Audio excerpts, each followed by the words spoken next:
scanner and then developing technology based on what they could find out.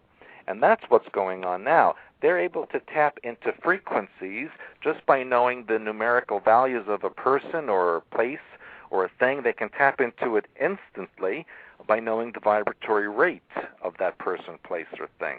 And that's how they find out about what's going on in other places.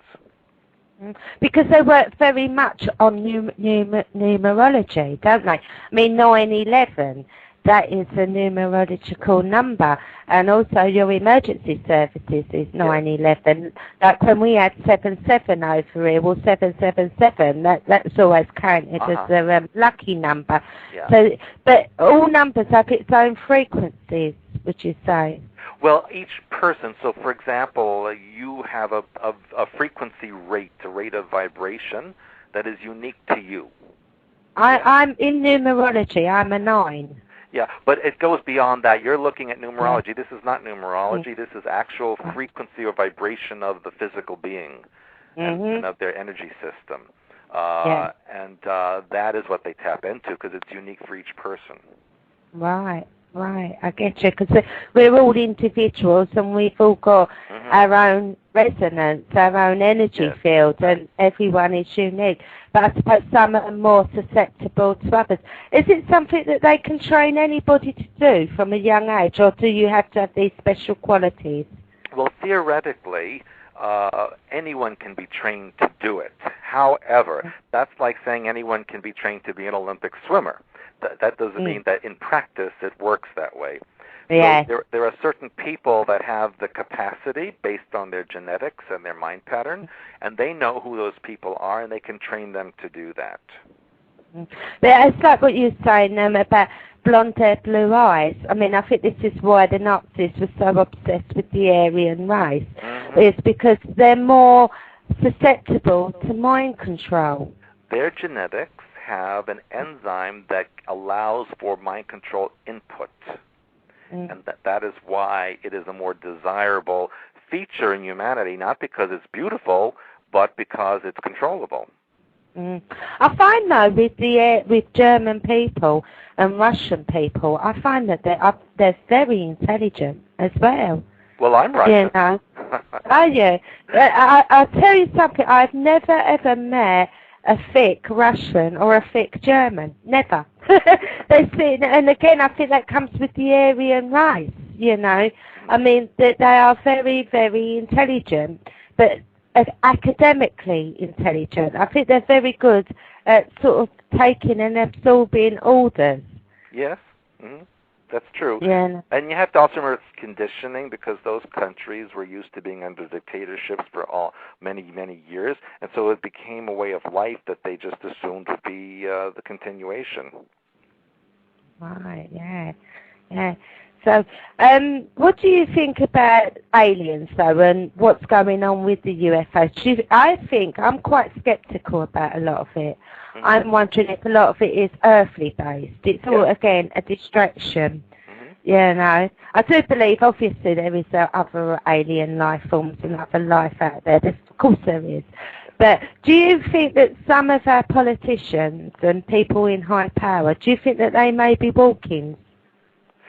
You mean, do they know about it, or I didn't? Well, whether they know or not, you know, like, because obviously with the secret societies, you know, they take part in rituals and.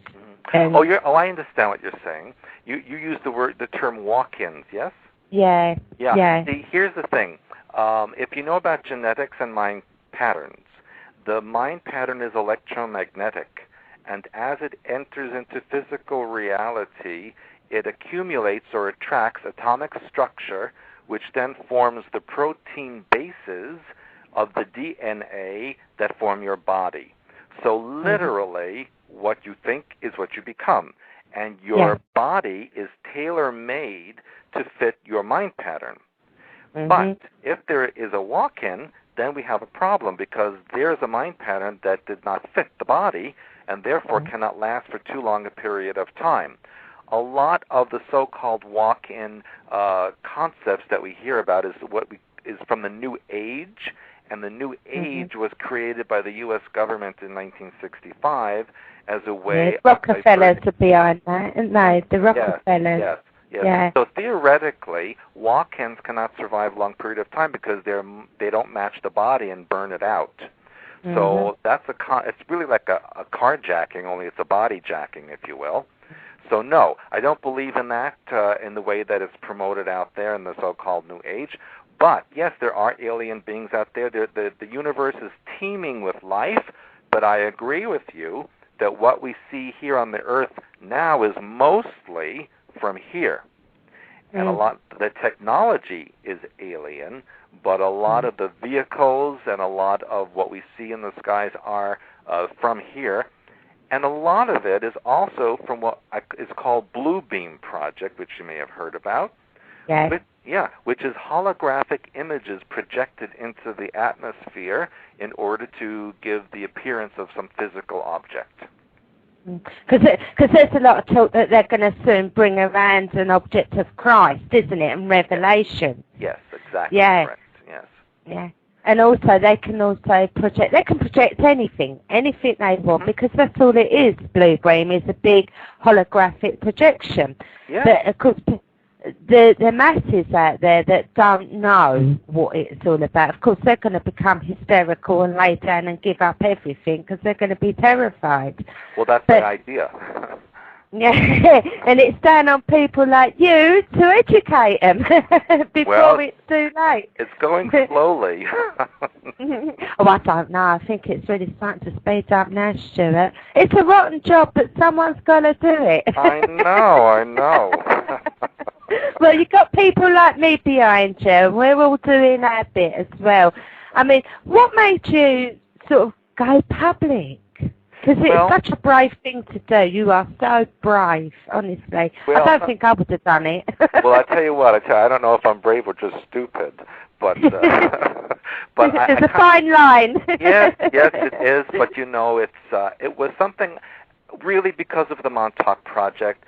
When I was deprogrammed from that, I realized the horrible things that it involved.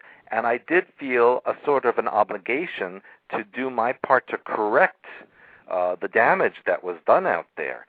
Plus, there was a time period back then when I really felt I was not going to stay alive. And so I wanted to put out the information immediately for my children so that they would know what happened to me and why. And it kind of snowballed from there.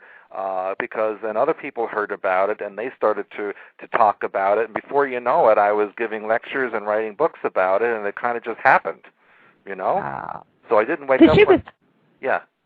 My money, because you said, I heard you say on a radio interview, you was blind for 29 years. Yeah. Was you physically blind? Yeah, physically blind because, you know, in the Montauk Project, they were trying to create a person who could see into other realities without the use of a device. And the side effect of the experiments on me were that my physical eyes could not see, but my brain could see. They opened up that 90% of the brain that isn't used. So I could see mentally. I could drive a car then. I could walk around. You know, the only problem that I had was if it was snowing out or raining out, and you know, all of that has energy, so I would just see energy fields, and I couldn't really go through that because it was just a big blur, see? And so, and it was about exactly 10 years ago that I had surgery to reconnect the way my optic nerves interact with the brain so that I could physically see again as well. But when they removed the bandages, I didn't know if I could see anything, or if I would just see the energy or the physical. I had no idea. And then what happened was it was kind of like an overlay, so that in addition to seeing the energy fields that I see, I also was able to see physical reality. Was you able to see your children when they were born? Or no, I could just see them? I really couldn't. Not physically the way a person would see others. I could see their energy, and I knew in my mind what they looked like.